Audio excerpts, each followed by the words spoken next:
In today's episode, we discuss business ownership, overcoming adversity, the difficulties of the music industry, stopping complacency, juggling responsibilities, giving to others with no expectations, and philosophy benefits.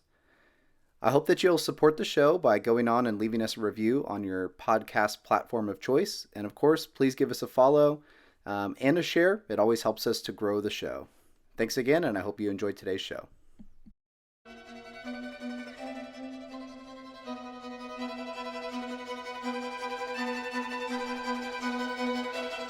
Welcome to the Renaissance Wisdom Podcast, where ancient and modern wisdom come together to create a better way of living. I'm your host, Shane Sorensen, and each week we speak with successful people from a plethora of disciplines in search of wisdom from their own lives. Your own personal Renaissance begins today. Let wisdom be your guide.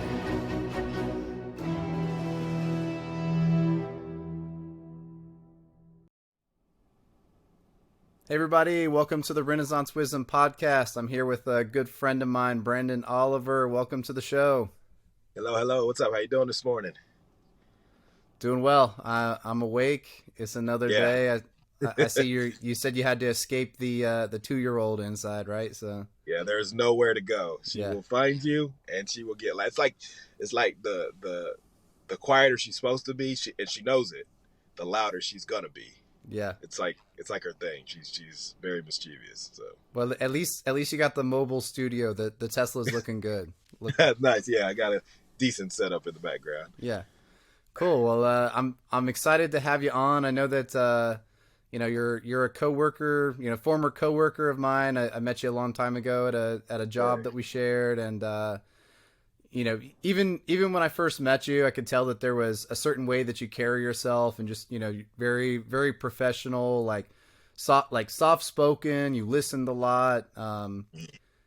What I tell people a lot, like one of my favorite qualities in a human being is prudence, and Mhm. prudence is essentially just somebody that carries himself with wisdom. They know when to speak, they know when to listen, they're not like super impulsive. They think through their Yeah. actions. They take time, and that was something that I realized about you, very quickly when I met you. So Mhm. definitely appreciate that about you. So just to start out, just kind of wanted to introduce you to the listeners. Tell us a little bit about yourself and your background, that kind of thing. Yeah, definitely. Well, again, my name is Brandon Oliver. Originally born in Los Angeles. I grew up in Nashville. It's known for its music. I grew up, really, really loving music, studying music. I went to college for music. I got an audio engineering degree, and that brought me to Atlanta. I got an internship. I didn't know anybody in Atlanta, which was a good thing because in college it was a whole different, a whole different monster. But when I got to Atlanta, Yeah. didn't know anybody, so I was able to really, really focus in the internship because I just didn't have anywhere else to go. So honestly, I would stay long hours. I would, work really, really hard, even not really getting paid. I didn't have anything else to do, so I figured I'd just kind of stay, improve myself, and that landed me an assistant engineer position, which ultimately turned into an engineering position. So I was an audio engineer for about about 10 years or so, which it was an amazing experience in terms of who I got to record. Being in Atlanta, I got to work with a lot of really big, high end kind of artists, from actors to singers and hip hop artists. Um, Right. but I also noticed that um, over the course of a certain amount of time, it wasn't exactly what I enjoyed doing, um, and I kind of had to come to terms with myself and be honest about it. So after about 10 years, they closed the studio down, which was kind of my way out. And then that is when I got a position at a cell phone store doing sales, which led into me working at the gym because I was working out at the gym you were actually overseeing, and Yeah. that's kind of where it turned into running the other location, and honestly, just gathering a ton of information at the gym, and that was my fitness journey and all of that, and it was and that turned into um, probably was making really good money, at least for the way I kind of manage my money. And, and I knew at some point I wanted to grow and get out of the 9 to 5. So I, for a few years, just kind of stacked money, bit the bullet, and less sleep, more work, kind of the sacrifice it took. And then, ultimately started my own business. And that's kind of what led me to where I am now. But, that's a bit about my history. Um, so yeah. Yeah, I mean, you have like you have an interesting story. I feel like, a lot of people who just like reach a point where they start experiencing some success in life, or, Mhm. they get to a certain level, they have this like really interesting, like arc. Like you go through a bunch of different things, like, um, as much as the modern education system wants to focus on like specialization, like you got to go out, you got to do one thing, you got to be the best at that. Yeah. I feel Yeah. like most of the time, a vast majority of the time, it's not the people who are just like autistically focused on one thing that are successful. It's people that they can grow and evolve and adapt to different situations. Yeah. I feel like that was one of my kind of one of my biggest. I mean, and who knew, when you're 16, 17. I feel one of my biggest setbacks or drawbacks in life being young was, yeah, it was just like, hey, you go to school, you get good grades, you graduate, you go to college, you get a good degree, and then you're set for life. And I wish at a younger age someone said, hey, that doesn't have to be the path, because what ultimately happened is I go to college and I spend 4 years studying something, and I'm like, okay, well, I got a degree in here, so I got to follow that career path. I follow that career path, and it leads into a career that I'm not actually really. I love music, Right. but the aspect of the engineering portion of it, I just didn't have my heart set in it. It was more so, it takes a different type of person. Engineering, especially on that level, requires a lot of time. It's very, very time consuming. I would have days in the studio, or I might be in the studio for 12, 13 hours. And when you're dealing with a bit of higher end client, you can't really do anything. I mean, if they decide to leave for 5 hours, and listen, I had a hip hop artist, so they Right. would leave and go to strip clubs for like 6 hours, and they'd show back up at 6 a.m. I've been sitting there since 9 p.m. and they were ready to record, Yeah. And so after a while, and I just realized, even just the engineering portion of it, I just wasn't as interested. I love the music side and the production side and the creative side of it. But honestly, I feel like that took a little bit of creativity out of it for me, because I am a creative. And I did it for 10 years. And it was just like, I wish I would have admitted to myself years ago, Yeah. that, hey, you don't actually really enjoy this. And, you did college for 4 years, which, you just kind of put me in the mindset like I have to go this route. And it wasn't until I was honest with myself that everything kind of changed for me. So, For sure. I think there's like there's really two kinds of human beings too, right? Like I feel like what happens to a lot of people, I think most people experience a similar thing, right? You go to school, they tell you like it's going to be this. You go to college, you get your degree, you go out, you get your job, and then you buy your house and you have 2.5 yeah, kids and you get a couple dogs and that's it, right? And then you do that until yeah, you're 65, like, and then you can just like retire. go, retire in Florida Yeah, somewhere. yeah, But yeah, it's like most people get to that point and they reach this destination that you've been sold, right? Like the American dream, this thing is going to happen. And there's like a moment where you realize, man, this isn't really like what it was like cracked up to be. Like I was told that, yeah, making this certain amount of money or getting into like this career was going to be it. And yeah. you realize that like, it doesn't really do anything for your soul, for your spirit, for who No, you are. not at all. No fulfillment. Yeah. There just was no fulfillment And at all. there's like two types of people. There's the person that accepts it, and it's like that you just see like their spirit becomes crushed under the weight of like the monotony of what they're doing. And they Yeah, give up. right. It's like the guy that has no energy. He's got the big beer belly. He doesn't take care of himself. He just totally lets Yeah, himself go because he's made it. He's retired in yeah, his head, and he just basically or a woman too, right? It doesn't have to be directed at men, but um, or there's the other person that reaches that point and they kind of look at it and they think to themselves, there's got to be more than this, and it causes them to move into another thing or to start a side hustle or mhm, uh, mhm. and I think that that's definitely something that we should remember, right? It's like when you get too comfortable, there's a loss of kind of potential, a loss of like growth and energy that comes. So being adaptable for Right. sure, like realizing that there's never an end point, in the Hmm. journey. It's life's just one big journey. And as soon as you think that this is it, you get into that place and you just kind of stop growing, right? Yeah, and I tell you, and that's kind of for me. There's just always been something inside of me, just like a drive or a work ethic. That's like, you know, there's more, you can accomplish more. And not that not that any, it's genuine. I want to do it. I mean, it's again, that's the fulfilling thing for me. It's like setting a goal and then accomplishing it and then realizing, oh, there's more goals that come along as I accomplish those goals. And I couldn't, the whole, the being stationary, being complacent, it just never worked for me. I never Yeah, understood complacent people that did, like you said, worked a 9 to 5 until, like, just followed that comfortable path that, that's just aligned for you. I was a risk taker. I was like, hey, it's either going to work or it's not, but I won't know, and it's super cliche, but you don't get another life. There's no redos, there's no retries, there's not a continue button. So I mean, to be blessed with, to be blessed with life, to be blessed with living, and not fully fully try and reach your potential, I feel like it's a waste. I think it's a waste of time. It's a waste of life.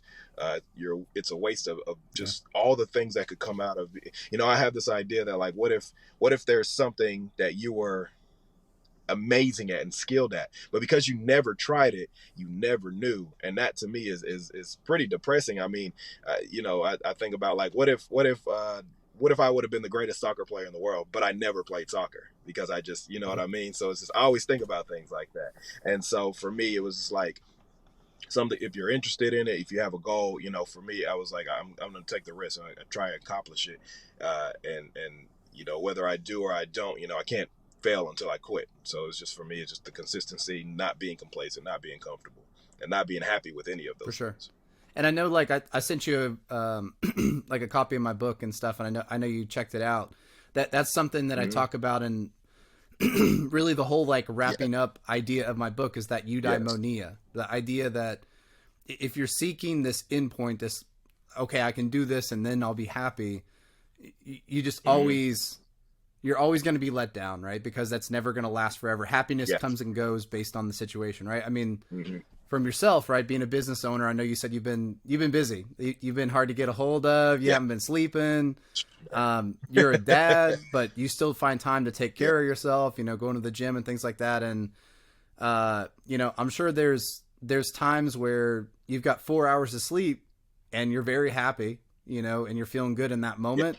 And there's probably times where Yeah. you got a good night's sleep, everything's going good, and you feel empty, right? So that's like your emotions come It's and weird. go, It's but weird. if you're progressing Yeah. as a human being, if you're working towards something, then you have that fulfillment that Hmm. follows you everywhere you go. Right. Right. No, that's exactly it. Uh, honestly, I don't even mind staying busy. It kind of gives me uh, purpose in life. I think a lot of us do search for that, right? Purpose. Why are we here? What are we here for, right? But if I can consistently find things that fulfill me and take care of other people, I feel like some sort of purpose is being met.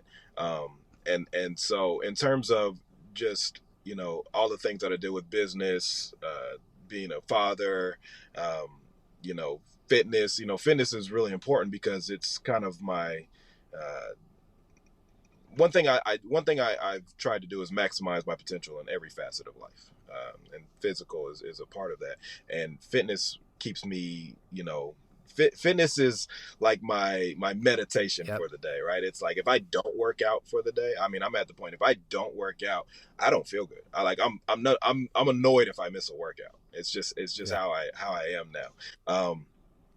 And so I like to go in and work out, and I put in my headphones, and I don't even listen to music. I listen to podcasts. I listen to things that I don't even work out ideally to music. A lot of times it's a podcast, something that's helps with self growth, financial things, things on YouTube that I might just put in my ear, and it's somebody who's like, here's how to buy real estate. I just listen to it Yeah. for an hour. Somebody that says, hey, here's how to focus every single day and make $1 million, and I might just put it. You know what I mean? That's kind of what I listen to, because the working out portion is a it's a very it's very more, I'm by myself. There's nobody in my circle. I can kind of, just focus on what I need to focus on, and working out just really, really centers me. So for me, it's kind of my meditation there. And I was watching this one guy, I can't remember his name, but he was saying one of the things that helps him uh, in life is like when he goes and works out, he doesn't look at working out like, oh, I got to work out, I can't wait till I'm done. Like, I want that fulfilling feeling when I'm done working out. He tries to look at each set and each workout as like his fulfillment. So like he tries to enjoy the Yeah. painful part of it.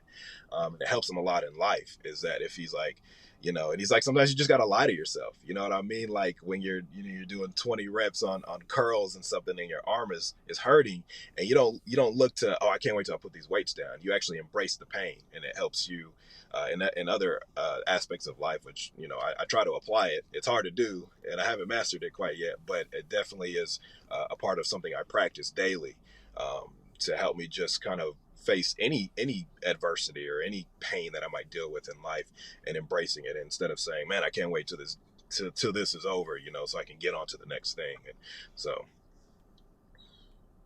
Yeah, it makes me think of that like old Muhammad Ali interview where they ask him how many sit-ups he does per day, and he's like, I don't know, mhm. I don't start counting until it hurts.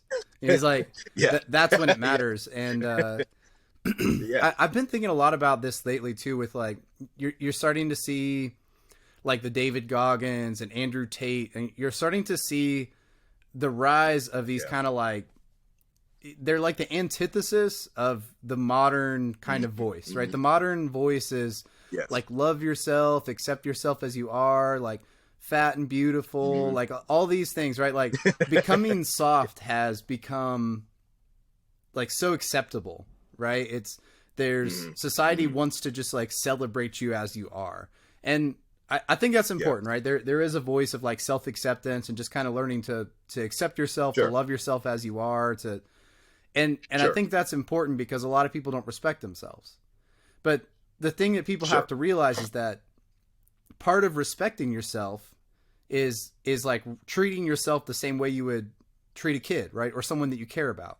Mhm, If you look at mhm. your actions for yourself and you're not treating yourself as someone else that cared about you would, then you're not really respecting yourself, right? Like if you go out and you Right. just eat a double cheeseburger 8 times a day, and you don't go to the Mhm. gym and you don't read, and you go to work all day and you gossip about people, and then you go home and you're stressed out, you know, you tell your wife to shut up, you sit down and you play video games for, the next like 5 hours. Yeah, uh that's not respecting yourself, right? Like if you saw your yeah, kid behaving that way or someone you cared about, you'd be like, look, like treat your wife right, like, you yeah. know, Get it yeah, together, go put man. What some are you doing in energy in at life? work, like Yeah, go to the gym. yeah. So like accepting yourself being lazy is not like that's not a good message. But that's where you see, like, like I said, the David Goggins and the Andrew Tate, they're this like Hmm. super other side of the equation that's just like, get up, you fat piece of shit, like Yeah, go to the gym, take yeah, care of yourself, like yeah, you've got to do this, like stop being a yeah, pussy, right? Like, yeah, and yeah. I think there's a reason that they're growing to the kind of level that they are. And I think that Oh, as a 100%. Yeah. society, I think that voice is important, and that voice is inside of all of us, right? Like, Hmm. you go to the gym, you're working out, there's the voice that's like, I'll just like skip today. And then there's the voice that's Yeah. like, no, you gotta do this. You made a commitment. And You know what? I think, No, yeah, I'm glad you said that. Yeah, I was watching an interview with Andrew Tate, and listen, I understand all the controversy around yeah, it, so I don't for try to sure, talk about it for too sure. much because it's just, hey, that's one thing I'm not touching. But I can't excuse the fact that he says a lot of brilliant shit. I mean, the guy says a lot of very smart things, and he talked about that. He was like the difference in a man is the guy who says. And obviously he was equating it to like the guy that gets the girl, the guy that gets the pussy, right? And he was like, you got the guy who wakes up and says, ah, man, I don't feel good today. I'm just gonna skip. And you got the guy who says, oh man, I don't feel good, but I'm about to hit this gym anyways. And he said the difference between those two guys will be a major difference in their success level. He was like the guy that does that says, that does skip the day. he will never be as successful as the guy who feels the exact same way Yeah. as the other guy, but says, fuck that feeling. I'm going to the gym. It's because it's got to get done. So and I agree with that. I I don't wake up every day and be like, man, I can't wait to be in pain. I love leg day. Yeah. Like, I can't wait to not walk today. But it's got to get done. You know what I mean? It's got to get done for my. I mean, it's not just like, hey, go work out so you got a great six pack, and it's healthy. It's healthy for you, Yeah. right? Like, I want to live a long time. I don't want to die from overdose of sugar. I don't want to become a diabetic. It's a science. It's a science to it. It's not just like, hey, I want to take my shirt off at the beach. It helps my mental health, and mental health is a big part of that too. So that whole, I get it. Like, there's a balance, right? Accepting yourself. Which I agree with. I don't judge. I remove all judgment from my life. So in terms of how someone carries herself, like, if it doesn't affect me, if it's somebody I love, yeah, we're gonna have a talk.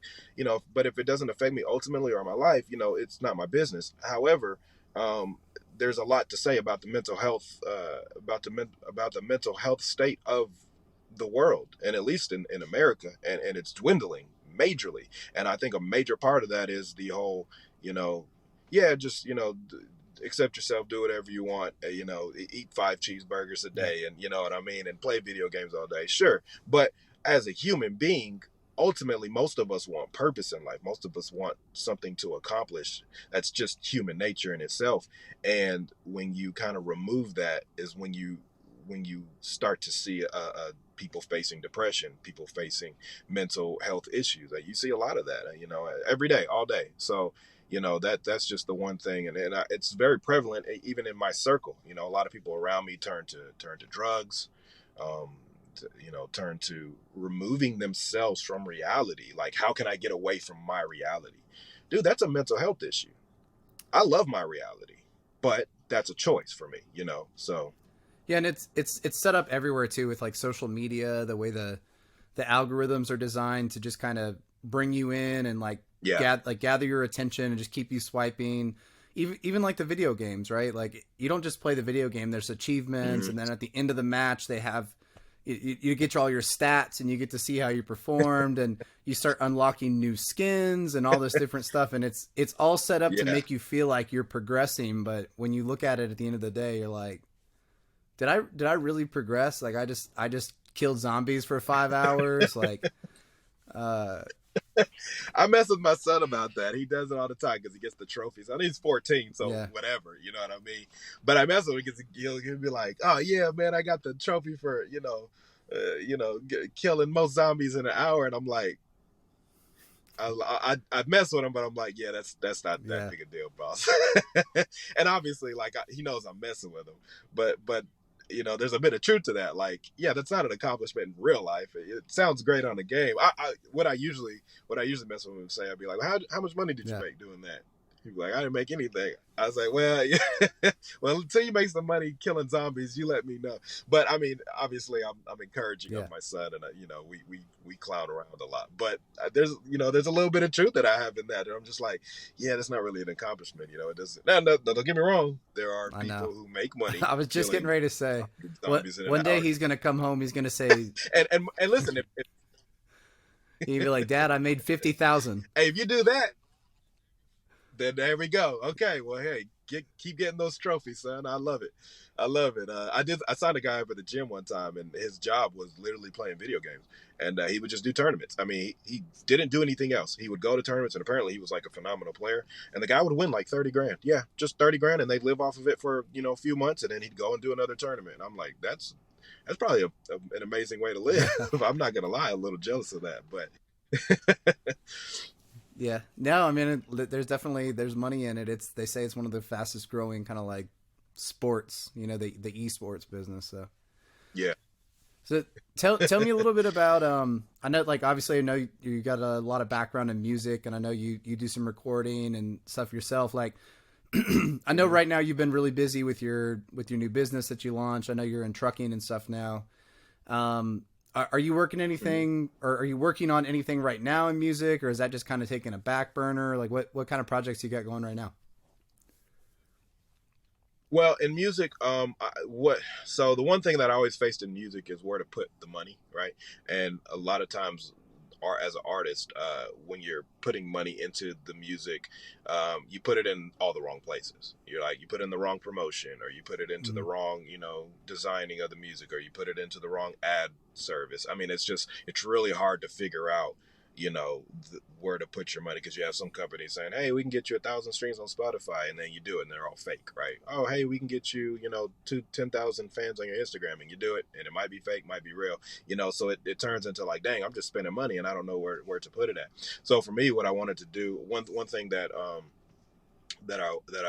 it's not that music took a back burner, it's that when I acquired the money that I needed to, which I'm trying to accomplish with my business, that I have enough to put it in the right place. And when I do put it in the right place, it actually works for me. It actually does something to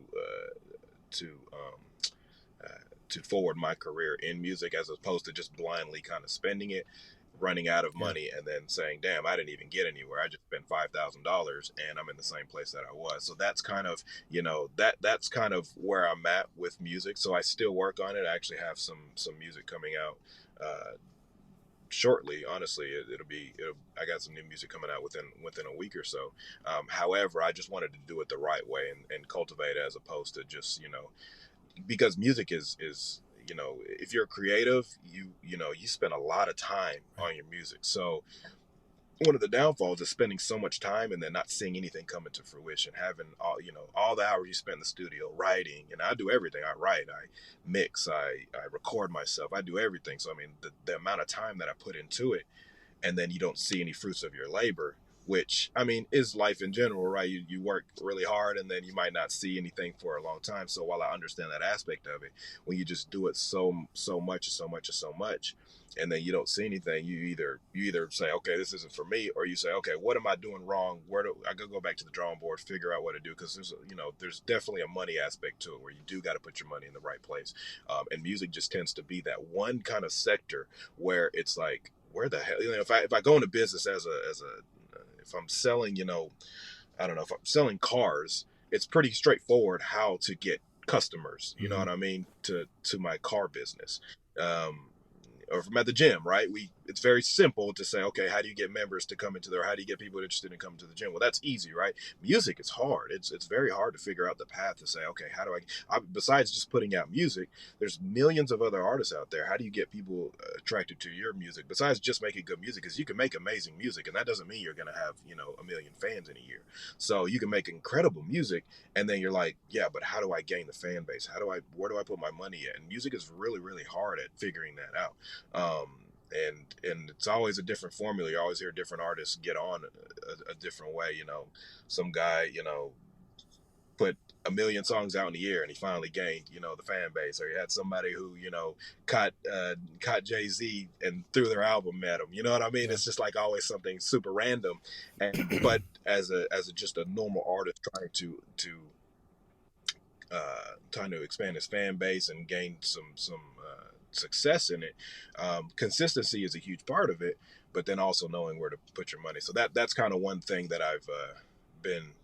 I was like, hey, if I can make a bunch of money in kind of my business, I can actually take that money and maybe start investing more in the music side of it and putting it in the Yeah. right place. So That makes a lot of sense. It makes me think a lot about like when I was training jujitsu full time, 10 years back or whatever, and I was competing, and mm-hmm. that was kind of my wake up call. Was I had an injury, and it was right before the World Championships, and I was out for like 6 weeks. I think it tore my meniscus or something, and I Mm-hmm. went from training like three Yeah, three times a day to just being at home, and you try to distract yourself and watch videos and whatever, mm-hmm. but I had a lot of time Yeah, to think, and one of the things I ended up thinking about was like, okay, so let's say I go get this, world championship at purple belt, and then okay, I get my brown belt, and then let's say I get, really lucky and I get my black belt in 2 more years. So I win brown belt worlds and I get my black belt, yeah, and then let's say I do something that's very difficult for people to do, and immediately go out and win a black belt world championship, and then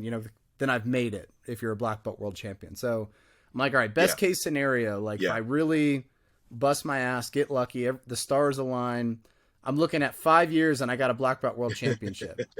And basically, I'm going to be broke until then. Yeah, And, then I'll be a black belt world champion. So then I could open a gym. But if I open a gym, I'm going to either have to have an investor, or, I'm going to have to hit the lottery because I'm broke, because I've been doing nothing but training for the last 5 years.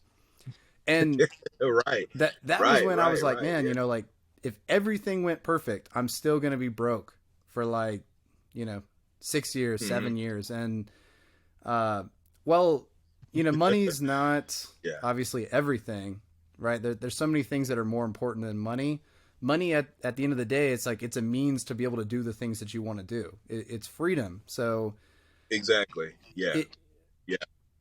when you're having to spend all of your time on something and you get no money coming in, and then it's like, okay, I've just spent 8 hours recording, doing my music, like mixing, mastering, promoting, and then at the Hmm. end of the day you get no money for it. You're like, all right, well, now I still have to go buy food, I still got to get diapers for my kid, I still have to pay the rent. So uh there definitely is like, and I thinking through as you're talking about music, I could see why it would be really difficult, because like even with what I'm doing, moving into like influencing and releasing the book, like Hmm. it seems easier to monetize what I'm doing than it would for recording artists, right? Because I can put out a book, I could Yeah. there's a lot of things I could do that I'm not going to. Like I could do courses, or I could do coaching with people. Yeah. There's so Right. Right. many avenues I could go down. I can Hmm. sell ad space. Like as a Yeah. recording artist, I mean, what do you really do? It's like you put out an album, but everyone streams stuff for free. I mean, what you sell Yeah. T-shirts and merch. I Right. mean, you ask, like Yeah. you go do a concert, but then there's huge financial risk to that, because you got to put all this money in, pay all these people out, and if nobody Hmm. shows up, now now you just threw Yep. like 60, 70 I've done k it. out the window. I've done So it. um, Yeah. yeah, I mean, I Yeah. And I could you just see it promote it. being I very, mean, you very put difficult. out, and yeah, it's and then you put your music out, and then and now what? Hope you guys listen to it, and they're already got their favorite artist they're listening to. So it's again, there's a consistency factor in terms of being consistent. Obviously, you got to make good music. Um, although I'm under the mindset that there's a fan base. If you make good music, Yeah, there's a fan base for it, right? But you just gotta get that fan base, and getting to them is the hard part. And like I said, consistency is a factor of it, but then there's a money aspect to it. And yes, money's not. I don't place value on money in the sense of like I need money. I mean money, but yes, money's a means to an end. You have to yeah, have it. That's just the way the world works. So we understand the dynamic of money, where whether you think it's important or not, it's important to attain a certain goal for sure. You have to have it for certain things, and that's just how the world runs, unfortunately. yeah. Well, I hope you do continue with your music. I've listened to some of your stuff, and I actually I think you're really good, man. I like the production you do, the music you Like, do. Your lyrics are really, really good. yeah, You're very diverse in what you can do. Like you can go super fast. You can do the yeah, slower thank you. delivery. I know the one video you Yeah. did, where you were basically like two different people rapping back and forth to each other with like the different perspectives. I mean, Ah, yeah, yeah, yeah. uh, the music that you do is very intelligent. Like I said, your lyrics are way better than a lot of people that are out there on the radio getting tons of play. So Yeah. yeah. I appreciate it. Thank you. Um, Yeah.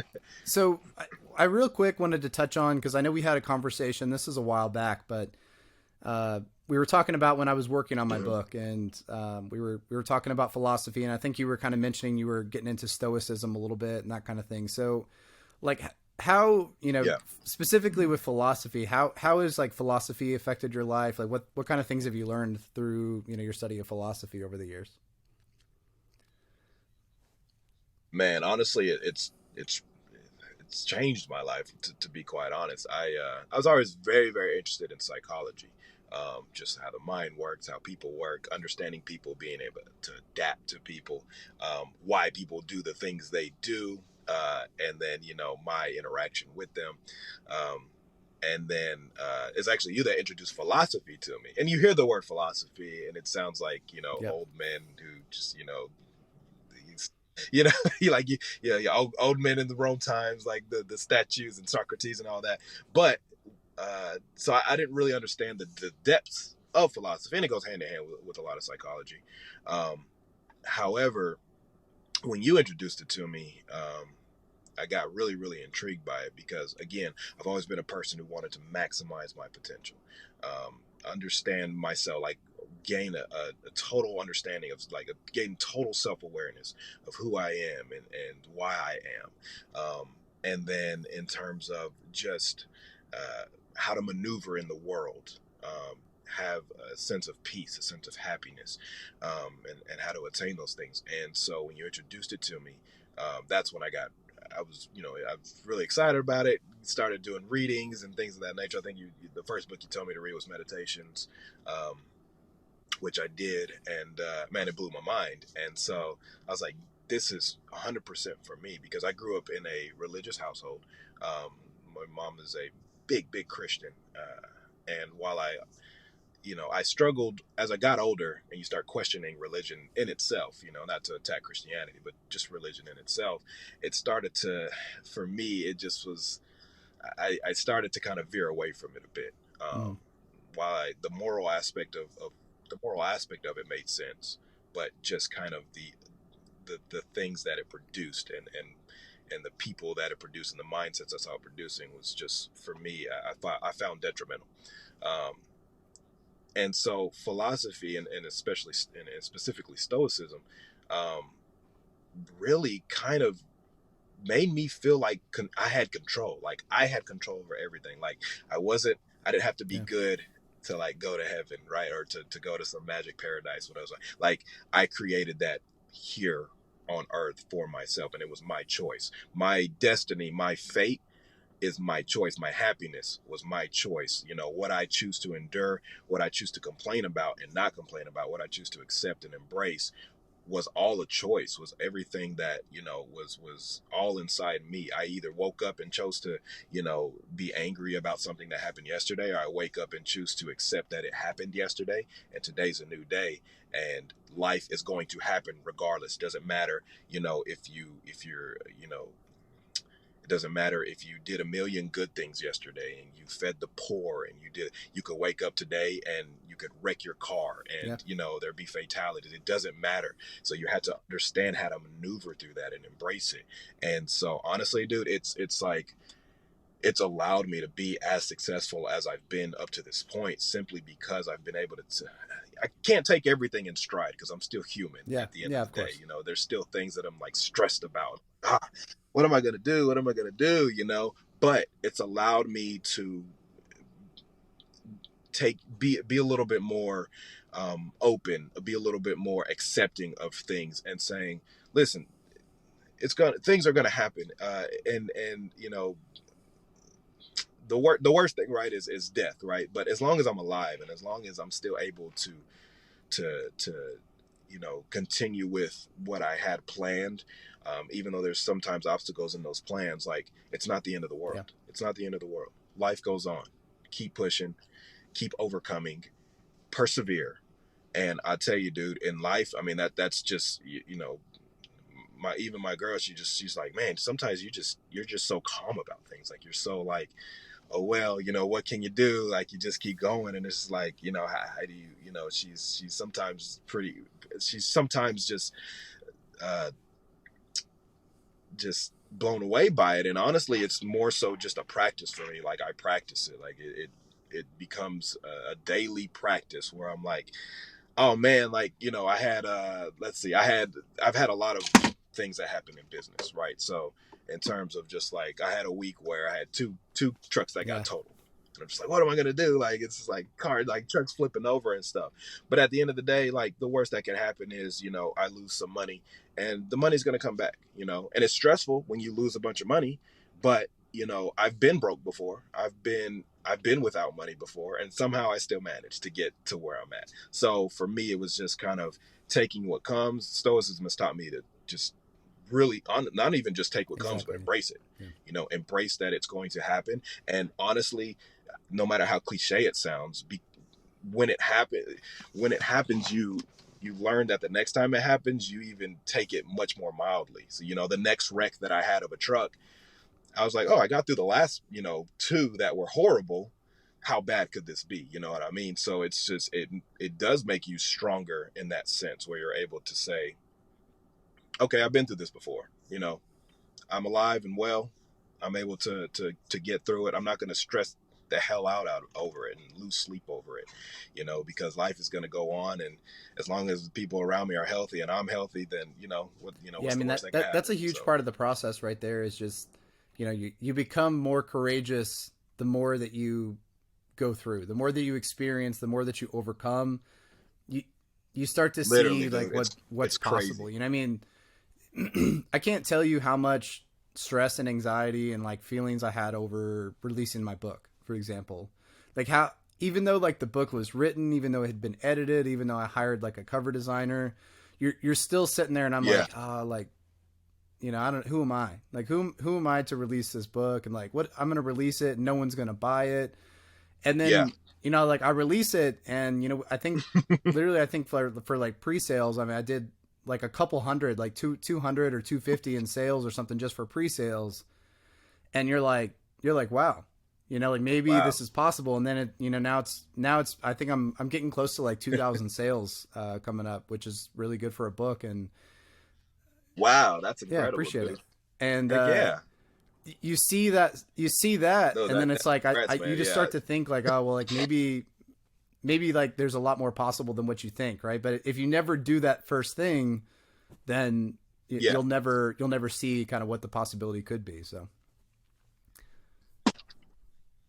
Yeah. No, exactly. Exactly. That's just, dude, that has got me through so much in life. I mean, it just has. And dude, at the start of the yeah, business was so stressful. I mean, it was just so stressful, dude. I had weeks where I was just losing sleep and I was like, man, I'm losing my grasp because I'm so good at taking things in stride and I'm not taking this really, really well. I mean, but for me, I think I didn't even realize, even though I wasn't taking it well, I was still doing it.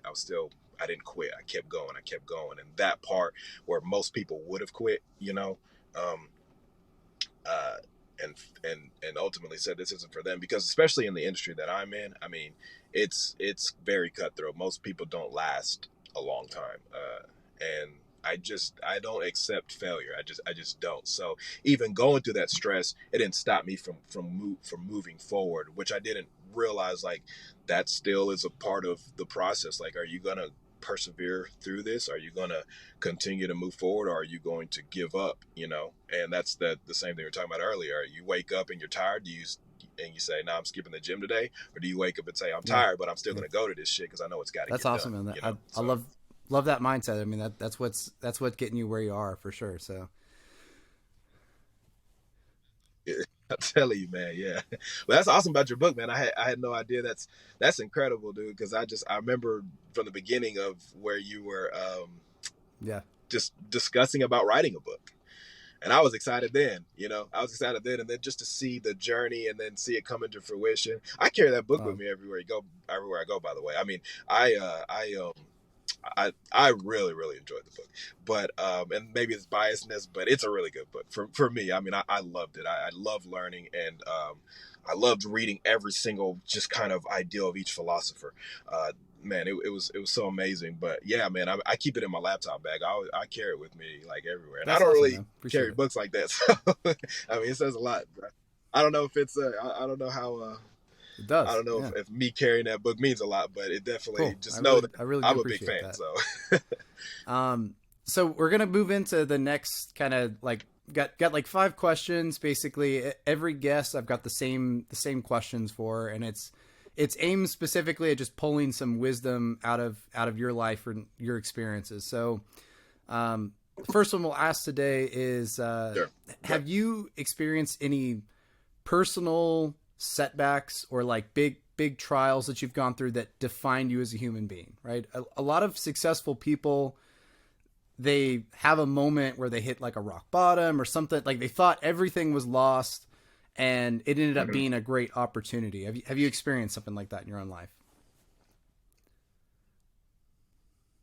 What I will say is, and yes, I have. I'd say there's probably a series of Yeah. defining moments. I wouldn't even Yeah. tie it all to one. I'd say my life is, if you kind of saw where I come from, and I don't want to give you the whole like rags to riches story, but I mean, we grew up poor, like, and I mean poor, poor. I was raised by a single mother.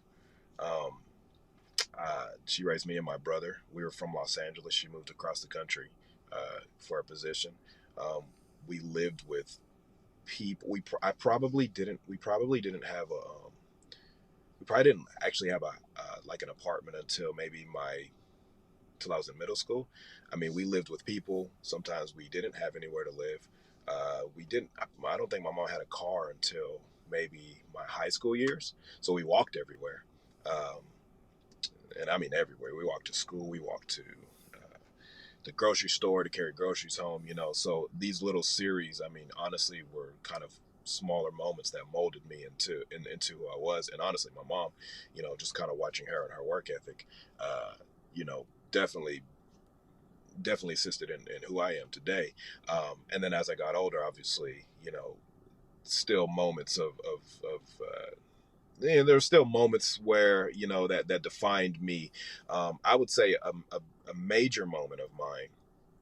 One major moment of mine was um, I keep a very small group of friends. I don't typically make like new friends. Yeah. I've never been the type. I don't know why. People I grew up with tend to just be the same people that are in my life today. I moved to Atlanta and I probably made all of like three friends, like like to be quite honest. But um, when I was I've always been a bit of I got a bit of a big heart. Like if people are in need, I feel like I have a duty or maybe an obligation to help if I have it. So I got there was a time where two very close friends of mine, separate occasions but within the same time frame, um, stole very large amounts of money from me.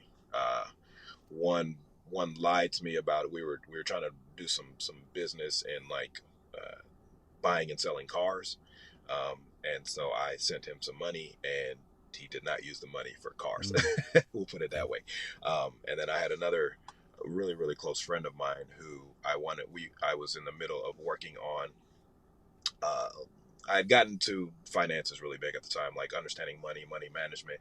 And what I wanted to do was start a camp back in my hometown for like younger kids who didn't really have the tools, and they don't really teach certain financial things in school. So I thought it'd be really cool to start a camp and maybe have like a small week where I bring in financial advisor, somebody who could teach them about investing, things of that nature. So I was really working really hard on this, and we kind of joined together because he's of the same mindset of me, and we had this kind of joint account of funds that we would go fund me money, people that were donating, and he Yeah. took it all. uh, and so um, very devastated, very devastated because I'm a very loyal person. uh, So when I'm dedicated to you or to something, I don't, I know I'll never stab you in the back. Right. It's just, I grew up in a very small family, me, my brother, my mom. So loyalty was like all we had. We only had each other. So like we were just dedicated to each other. So that same kind of uh, characteristic stuck with me through my friendships, through any relationships that I had. And so, I was very loyal to my friends. And so, at the time, you know, money was really important to me. I mean, it still is, but at the time, these things that I wanted to accomplish and I needed the money to do was really important to me. And for two of very close friends, I only keep about five really close friends, stole from me, and it was a lot of money, and it was almost towards the like I was Yeah. not making a lot of money at the time, so it was a huge blow. Um, and that moment right there, I started to go. I wouldn't say I started to deal with depression, but I was definitely down, like really down. Like other things in my life started to falter because of it. Relationships that I was in, the way I handled people, I didn't trust anybody. Um, I was really down for a moment, and I think that actual what that taught me and what I carry through today in life is that I am always going to be, I've just understood this about myself, that I'm always going to be the type of person that gives. And what comes with that, is, somebody that gives and somebody that helps. Sometimes what comes with that is that's not always going to be reciprocated, and most times Yeah. it won't be reciprocated. When you're that type of person, you just got to kind of accept, either you accept what comes with it or just stop being a helpful giving person, because you're not going to be able to deal with, dang, I did a lot for you, and not that I'm trying to throw that in your face, but how could you do this to me, you know? So I now have the mindset that, like, I give without any expectations, and I help without any expectations. And I don't mean expectation where you're like, you're going to give back to me, but even the expectation that you're going to be loyal to. You know, I just do it because it makes me feel good. And whether or not you stab me in the back tomorrow or you steal from me, I I'm just happy with the action of, I was able to help you out in a time of need. And so that has changed a lot of who I am now. And in terms of just doing things because it fulfills me, Yeah. and not for That's any other great. purpose. That's a great lesson for sure. Yeah. You can never really Yeah. know what someone's going to do with your help, but I think, yeah, I mean, just getting your point, getting yourself to a place where you can just kind of accept that the things that you do are because you want to do them and you want to help in what someone does with that, and just kind of accepting whatever they do with it. I mean, that's definitely, that's a huge thing in life Yeah. for sure. Um, Now I know we talked about we talked a little bit about your habits, right? Obviously, I know that you going to the gym has become a daily meditation for you, a religious experience, so to speak. So, Yeah. what other daily habits, like what Uh-huh. other major habits do you have in your day that help you just with productivity in life? Um, Honestly, I'm a bit of a creature of habit. You know, I wake Yeah, up, I eat my breakfast, then same breakfast every day. You know, I stay on a pretty strict diet. Um, so, you know, a bit of a creature of habit. I wake up, I eat my breakfast. Um, you know, I handle my business stuff, the gym, and then, you know, my eating schedule is pretty much the same every day. You know, the things I can control, I try to control them. But one thing I did start incorporating, I'm not the best at yet, and I'm not even as disciplined as I like to be, but I do try to meditate before I go to bed. Um, and I would like to incorporate doing that when I wake up as well. But I've at least been able to find the time to do it before bed. Just kind of meditating and you know, meditating myself basically to sleep. And I've learned that I've had a lot more peaceful sleeps because of it. But honestly, other than that, like I said, my day today is really just kind of the same routine. And I can't pinpoint anything that I specifically do every single day besides the same things that okay. I already do. And I know you mentioned, obviously, you know, you've read my book. Are there do you have like a book recommendation or like two book recommendations for people, that just books that were particularly life changing for you that you learned something from? Or Yeah, yeah. One book that was really life changing for me was when I started getting to my uh, started to kind of get in my financial bag, when I started to really try to understand finances, because you know, I've always been really good with money. And yeah, maybe I've just been frugal, but either way, I've always been pretty decent with money, but never really understood kind of like the inner workings of it, you know, how to make your money work for you, things of that nature, things that they don't teach you. So I would say the first book that I ever read that really thrusted me into financial literacy would be Rich Dad, Poor mm-hmm. Dad. And a lot of people, that's kind of their first book as well. But that book taught me a lot and got me so interested in it that I kept going and kept learning and kept learning. But Rich Dad Poor Dad, one of my favorite books that I read that really thrusted me into financial literacy. And the other book Yeah, is 48 Laws of Power. And I didn't like 48 Laws of Power from the manipulation aspect. I didn't ideally like it. However, it helps me understand the inner workings of like the mind, right? And the main focus of the book is like how to you know, get your way by any means necessary. And while I don't always necessarily agree with that, it helped me understand, you know, the human psyche. And sometimes you gotta, you know, play the game to get what you want, you know. And it helped me in sales working. It helped me in business, you know, creating the right relationships. Little lessons throughout the book. So that was also one of my favorite books to read as okay. well. If have you ever read The Prince by Machiavelli? No, but I've You heard of you it. should Yeah, read it sometime. I mean, it's kind of like the original 48 Laws of Power, and it's like before yeah, anybody else ever wrote like that. But I mean, he says things like, yeah. it's better to be feared than it is to be loved, or like he says these really crazy things. But like all of our politicians read this, like it's really Yeah, important to understand that, yeah. well, it may not be the way you choose to live your life, and it may not be the most ethical way to Mhm. live life. At times, it's necessary to sort of like do things Yeah. that may not be the most like ethically. I don't know, like, Like sometimes you have to adopt the policy because you do have to, yeah.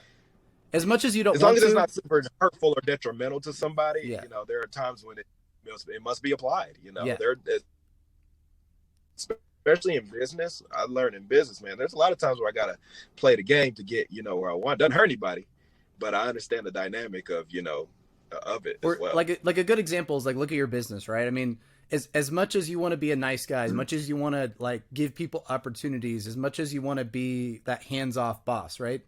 If you have somebody that's fucking up, Yeah, you have to just be able to come down. Like, if you know that like five of your workers are getting together and they're whatever, they're like, they found a way to skim money off the top or whatever, like, you can't just allow that to yeah, go on. Like, you got to come down hard at least on one person and make an right, right. example, right? It's just there's certain times where Mhm. you may have to be brutal even if you don't want to be. And that's that's kind of what he's getting at, with like, if you have to be feared or loved, people can love you all they want, but if they're not afraid of you, the second that you turn your back, they might stab you in it. No, that's Versus if 100%. yeah, No, I've learned that, and especially in business, because I mean, I can be an asshole, but I tend to be a nice guy more so than not, But in terms of like, I have 20 plus employees, dude. You show any sign of weakness, oh, they're taking advantage, yeah, straight up. It doesn't matter. I pay them well. I do anything for them, and the smallest inkling of, oh, I can get a little bit more off the top, like it's going to happen. yeah, And so it takes me being like that authoritative figure, like, hey, I'm a nice guy. Don't let that don't take that kindness for weakness, and don't confuse the two. When it's time to get things done, you can get replaced very quickly. yeah, So I can be your best friend or your worst enemy, and they've seen it in action. But I also take care of the guys at the same time, so it gives them a bit of a balance there. So they're like, okay, he cares about us, but we can't double cross him. for sure. All right, and then next one, we got two questions left. Do you have any heroes or a personal hero that you look up to or you looked up to when you were kind of growing up or anything like that? Man, this is gonna sound like the whole cliche, like, oh, I look up. I'd say honestly, my mom's my hero. That's I awesome. know that, like I said, it sounds cliche. A lot of people say it, but if I didn't see her work ethic, my mom, I saw my mom sacrifice, right? And one thing that I've learned in life is that, like, it takes a lot of sacrifices. There's a lot of things that I sacrificed to accomplish a goal. Like I said, even to start the business, I worked two jobs for 2 years and made as much money as I can. I didn't sleep. I was working at the gym, and I was running the garage flooring business, and I was running that in the morning, doing the gym in the evening, sleeping for 4 hours, and doing it all again the next day, and then sometimes doing both at the same time. But I understood the sacrifice of that to get to where I want to. I understand that was going to be a sacrifice. That one thing I learned that from my mom was that there were times where she wouldn't eat so that we could eat. There were times that she wouldn't buy things so that we would have things. And so she made those sacrifices. She made those sacrifices for us, and that taught me, that there are times in life you do have to make sacrifices to get to where you want to get to. My mom does really, really well in life now. I mean, you wouldn't have known then, now, because she does much better. She's much more financially stable. She has much better in a much Yeah, better financial position than she was. Has bought and sold a house, has another house now. So things that we didn't have growing up, but like just her work ethic. Oh, like, she has to put food on the table. We don't have a car. We're walking to work. but we're going to walk. You got to get there somehow or another. Anybody can say, well, we don't have a car. How are we going to survive? And then you're out on the corner or begging for change. I watched my mom say, no, if I got to walk, I got to walk. I mean, those are things. And my mom's like 5'1". She's like this little, and that nothing stopped her. I just watched her growing. I watched her as I grew up, and maybe it was subconscious, and those same values were instilled in me. And while my mom was very, very religious, and like in her mind, God and Jesus and got her through all that, regardless, she persevered, she kept going. And, that was her kind of coping mechanism for how she was going to accomplish what she accomplished. And again, for me, I just watched it. I was able to be a witness to it, was a part of it. And so my mom she's always going to be a hero. I've never been like the celebrity type, it's my hero, or somebody that, I have certain, I have certain celebrities or sports figures that are inspirational. I'm very inspired by like Kobe Bryant, because he has the same mindset, right? The Mamba mentality, where it's like that. To me, that's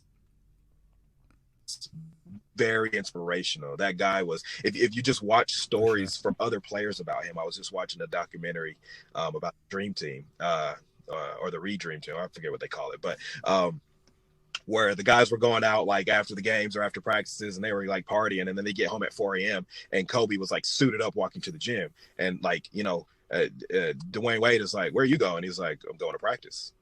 And he never went out with them, and he went to practice. And guess what? Kobe is always going to be revered as who he is today, because instead of going out and drinking champagne and partying, he went to the gym at 4 a.m. And those stories are really, really inspirational for me. It makes me feel like, okay, I'm doing something right when I like refuse the one part of life to make sure that I'm.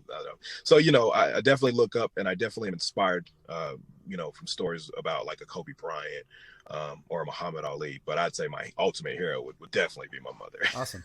Okay. I actually had a guest recently too that said his dad. So noticing a bit of a pattern. Maybe that's going to be a reoccurring thing. So that's cool. That's cool. Might be. It might be. Yeah. All right. And then last question. This is the stumper. This is the one that always makes people have to think for a second. But what piece of advice would you go back and give to a younger you? So like, for example, if you could go back to 14, 15-year-old Brandon, whatever age, I mean, you think you needed it. What one thing, if you could go back and tell yourself, would you tell yourself? I would tell myself, buy Bitcoin. No, there you go. Playing. Easy. I would. Yeah, easy one. No. Now, I don't think I would listen to myself if I did, but I would try anyways. I would tell myself there's nothing more valuable than time. As I've gotten older, I've realized time is the absolute most important thing in my life. Time with my daughter, time with my son, time with my family, my girl, my mom, my brother, time with my friends. Everything I do now is literally to increase the time I get with them. Everything. The more money I make, the more time I can spend with them. The more money I make, I'm able to delegate things that take up my time and pay somebody else to do it so that I have more time. I started a business so that I have more time. Time has become the most important thing to me, because it's the one thing you don't get back, the one thing you can never replace, the one thing that is going to continue on and continue on. And we wake up. My birthday was a couple of weeks ago, and I'm 35 now, and it's insane to me to say that. I feel like just yesterday I was 25, and working at the gym and having fun, and then you wake up and I got a daughter and a son and and a family and all types of stuff. And so time, it seems the older you get, the faster it just goes, man. It's just week by week. And maybe it's because all the stuff we bog ourselves down with and stress about and whatnot. But I would tell my 14-year-old self to value time much more. It's much more important than the money that you think is important, and to do whatever you could to increase your time with the people that you love and that are around you, because you never know when it's going to be up. It's going to be your time. You can't predict the future. You can wake up, and I think about these days, I don't know if it's a paranoia or what, but I think about death a lot. I think about it probably more than a lot of people, but the reason is, it's not that I'm scared of death. It's that I'm scared of dying before I've accomplished everything I wanted to, and giving everything I wanted to the people I love. And so death scares me because it's like, man, have I done enough to make sure I leave behind what I want to leave behind? And for me, it's just like, well, if I have more time to accomplish those things, I can do it. Yeah. So that is the advice I would give, and hopefully I would listen. I doubt it, but 15-year-old me was a little hard head. So, that's great advice though, man. I mean, definitely time. It's like you said, it's robbing you every single second. But at the same time, right? It's like this love-hate relationship, because it's also what allows you to experience, like you said, time with your family, with your kids, with your loved ones, doing the things that you love, learning, reading, growing as a human being. It's basically every second passes by, and you can either be using it for something meaningful, or you can be using it to doom scroll on Instagram at the end of the day. And it's like, that's exactly it. you want to be able to look back and say, I did the best that I could with my time, versus, time just passed. So yeah. Great advice, man. It was great talking to you today. I'm glad everything's going well for you. I know, we just want to, thanks for having me, man. That's awesome. I want to recommend everybody check you out on, I know you're on Instagram and Spotify for sure. Breezy Oliver.